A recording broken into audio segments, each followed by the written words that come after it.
Queridos irmãos, queridas irmãs, então esse vídeo de número 188, capítulo 15, os milagres do Evangelho, superioridade da natureza de Jesus, o livro é a Gênese. Então aqui nós estamos dando sequência aqui.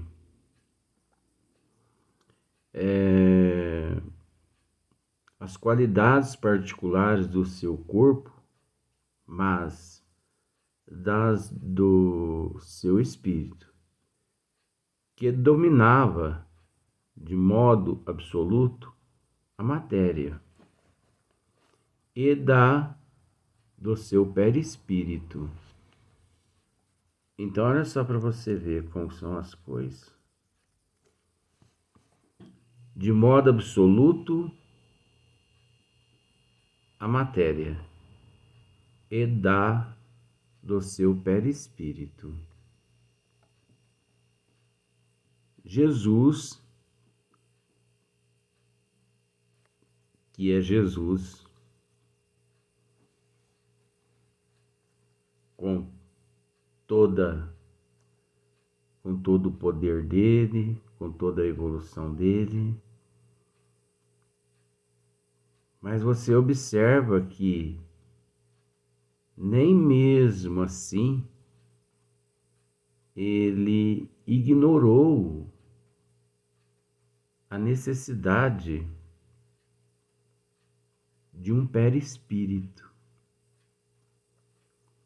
Porque nós sabemos que se ele quisesse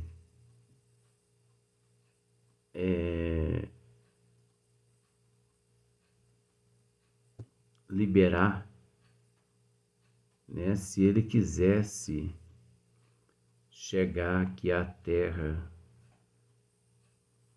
não utilizando-se de muitos atributos, ele podia. É o mestre dos mestres. Ele quem responde tudo. Ele que intercede ao Pai por todos nós. Então, e dado o seu perispírito, tirado da parte mais quintessenciada dos fluidos terrestres. Então, isso nós encontramos no capítulo 14, na questão de número 9. Sua alma, olha só, dando sequência. Sua alma, provavelmente, não se achava presa ao corpo, senão pelos laços estritamente indispensáveis. Isso é verdade. A alma, olha só para você ver. Porque, na verdade, nós temos que entender que Jesus encarnou. O Espírito encarnou. E é lei de Deus. Não é lei criada por ninguém. Se ele encarnou, respeita-se também a alma de Jesus. Mas como Kardec aqui mesmo está dizendo, sua alma provavelmente não se achava presa ao corpo, senão pelos laços estritamente indispensáveis. De fato, a alma de Jesus, ela não se encontrava presa àquele corpo orgânico, mais desprendida do corpo orgânico possível. devido à superioridade dele. Ele tinha o controle de tudo. Estou usando o passado para reportar aquele período. Ele tinha o controle de tudo. O que nós hoje, graças à doutrina dos Espíritos, nós conhecemos e temos como dons mediúnicos, faculdades, atributos, nosso Senhor Jesus Cristo passado, vamos colocar passado, ele os tinha todos, ele tinha todos os dons, ele tinha todos os atributos. Agora vamos para o presente. Ele tem todos os dons, ele tem todos os atributos. Então, constantemente desprendia, ou melhor, constantemente desprendida. Ela, de certo, lhe dava dupla vista. Aí é algo que eu no particular, eu já não concordo que Jesus, ele tinha dupla vista. Devido ao nível evolutivo dele, ele não podia ter dupla vista. Porque esse termo dupla vista é um termo dentro da evolução nossa, que às vezes nós nos complicamos e não conseguimos discernir. Mas Jesus não tinha dupla vista. Jesus tinha... Eu posso dizer aquilo com todo respeito, porque onisciente, onipresente e onipotente, a gente sabe que é Deus. Mas perante nossa evolução, perante a nossa capacidade, Jesus também é onisciente, onipresente, onipotente. Então, como dizer que um ser desse nível é portador de dupla vista? Se é onisciente, onipresente, onipotente. Para ele, limitado. Ilimitado para nós, devido ao nosso nível evolutivo. Não só permanente, como de excepcional penetração e superior de muito a que de ordinário possuem os homens comuns. Então, olha só, Kardec está tratando ainda aqui da dupla vista de Jesus, de uma longa e uma grande penetração, compenetração e tudo mais, que não se compara àqueles aqui na Terra que as tiveram, né? Então, por exemplo,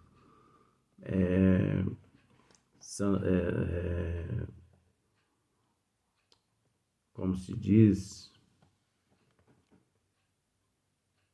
Francisco de Assis mesmo, mas me lembrando de Francisco de Assis, porque Francisco de Assis é a reencarnação de João o Evangelista. E João Evangelista, na ilha de Patmos, né, lá na Itália.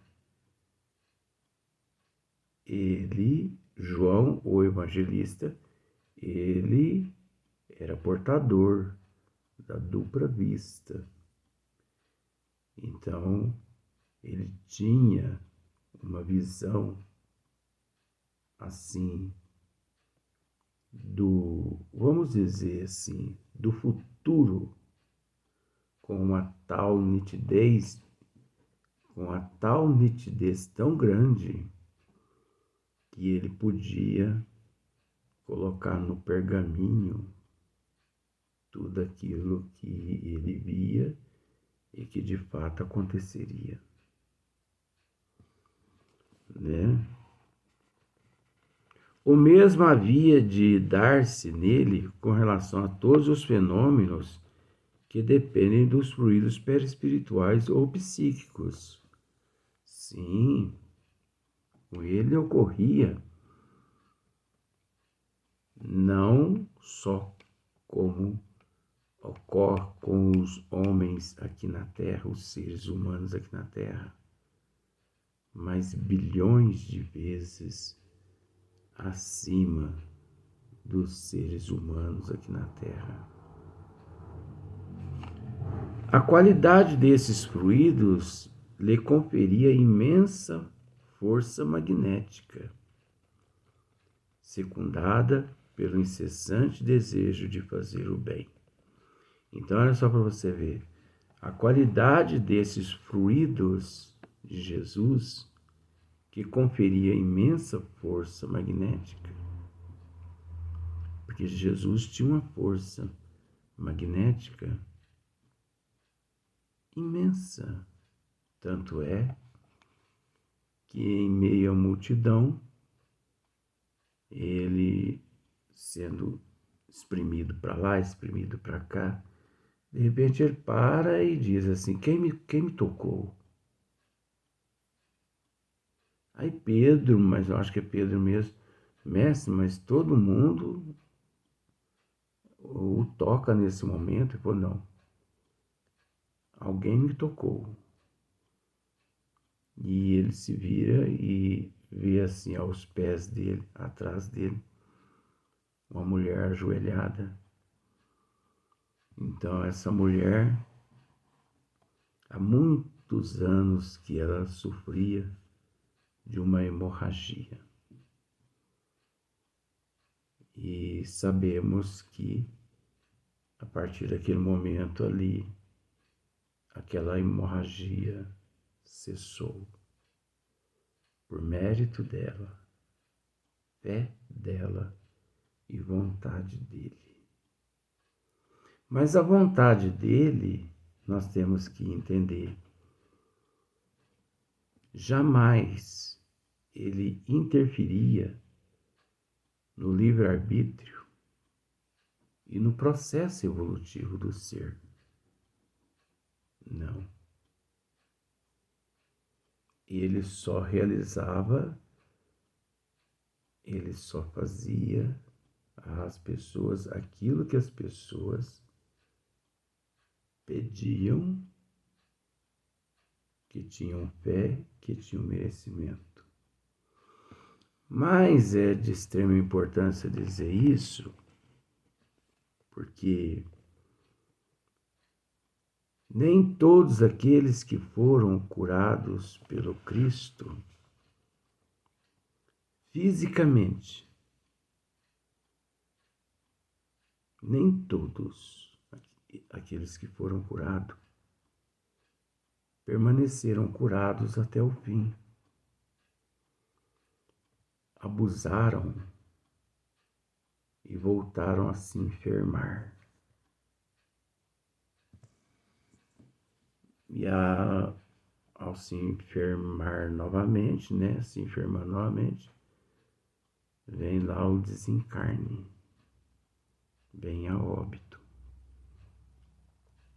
Mas é preciso dizer também uma outra coisa. Muitos seres beberam o conhecimento das leis de Deus trazidas pelo Mestre, que também espiritualmente tiveram tudo naquele momento para poder se curarem também espiritualmente todas as chagas da alma, mas por preferirem Roma com o seu poder, por preferirem César, Barrabás, naquele momento, desperdiçaram aquela oportunidade imensa da cura da alma. Um deles, nós sabemos, Emmanuel, o mentor espiritual de Chico Xavier, que há 2000 anos atrás foi um senador romano, uma pessoa muito importante em Roma, que teve a oportunidade de confabular com Cristo. No livro, não sei se me falha a memória, porque são tantos livros que a gente lê há 2000 anos. Então ele esteve frente a frente com o Cristo. E o Cristo lhe fez um convite e ele não aceitou. Se ele tivesse aceitado, centenas de reencarnações de sofrimento, de tortura, ele teria evitado passar por elas. Porque ele preferiu a águia, que é o símbolo, era o símbolo de Roma. Ele preferiu o poder momentâneo e não acreditou no poder divino trazido por aquele, que era por muitos considerado como um bruxo, um feiticeiro, o enviado de Deus, nosso Senhor Jesus Cristo. E a história depois nos conta quantas dezenas de vezes Emmanuel teve que reencarnar e desencarnar.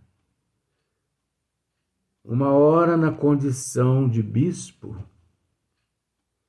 uma hora na condição de papa, uma hora na condição de padre, uma hora na condição de escravo.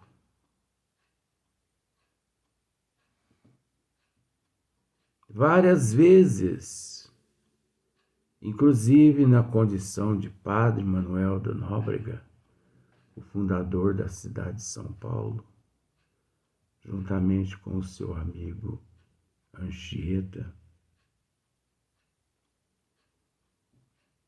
Depois reencarna como padre Damiano, na Espanha. Depois reencarna no Acre, aqui no Brasil, no Acre,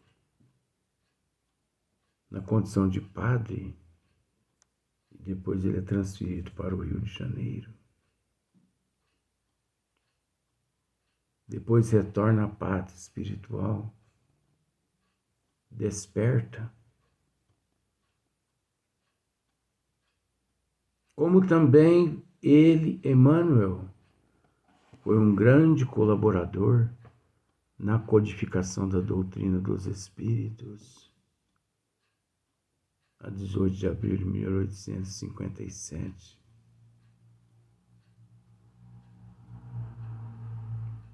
E depois disso tudo, mais de 100 anos trabalhando na parte espiritual, como mentor espiritual de Chico Xavier.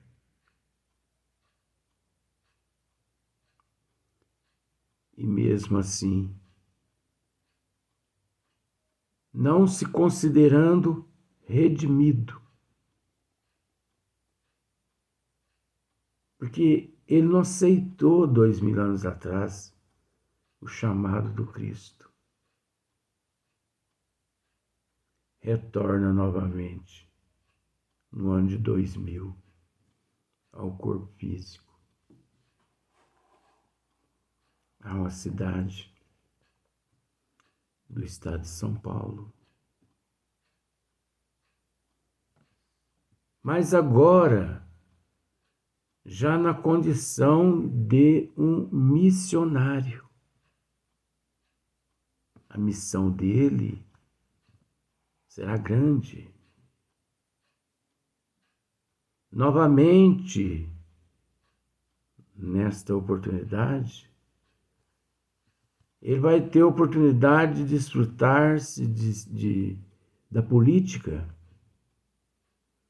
quando, com 54 anos de idade, ele vai entrar no mundo da política e ele vai ser um senador e também um professor, onde ele vai ministrar aulas, inclusive a respeito do espiritismo aqui no Brasil. Chico Xavier disse que muitas pessoas aqui no Brasil o reconhecerá. Então, quem viver fisicamente o reconhecerá aqui no corpo físico. Até porque quem estiver na parte espiritual, em certas condições melhores, o verão de lá, né? Mas quem estiver aqui no corpo físico o reconhecerá. Então, observe só para você ver. Há 2000 anos atrás, muitos foram chamados pelo Cristo à cura da alma e não aceitaram. Como hoje, 2023, quantos milhões de pessoas são chamadas à cura da alma, mas que, por alguns impedimentos materiais, pelo orgulho, egoísmo, a inveja, o ciúme, elas deixam de lado aquele chamado. Elas renunciam Jesus Cristo, preferindo Barrabás. Até hoje, 2023, quantos milhões de pessoas são chamadas? Muitas pessoas são chamadas na estrada de Damasco, porque a estrada de Damasco, para todos nós, significa a reencarnação. E o chamado através das enfermidades. Então, quantas pessoas contraem algumas enfermidades? Enfermidades estas que lhes dão oportunidade de se redimir com resignação, com aceitação, com humildade, com prudência, mas que não aceitam. Querem se ver livre daquela enfermidade da alma. Por isso buscam se ver livre da enfermidade do corpo físico primeiro. E se perdem, porque todo aquele que busca se ver livre da enfermidade física antes que da enfermidade da alma, ele se equivoca.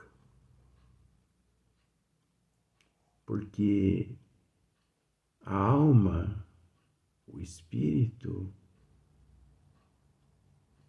ele é eterno, é imortal. O corpo é perecível. Então é preciso buscar a paciência, a aceitação, a humildade, a resignação, agradecer a Deus pelas enfermidades, pelas moléstias e procurar entender que em tudo há um propósito e que aquela enfermidade, aquele problema, aquela dificuldade, ela não surgiria se não tivesse um motivo. Tudo tem um motivo. E quase sempre o beneficiado é aquele portador da enfermidade. Se ele, com resignação, aprender a aceitar os desígnios de Deus. Vamos para o próximo vídeo, mas no próximo dia.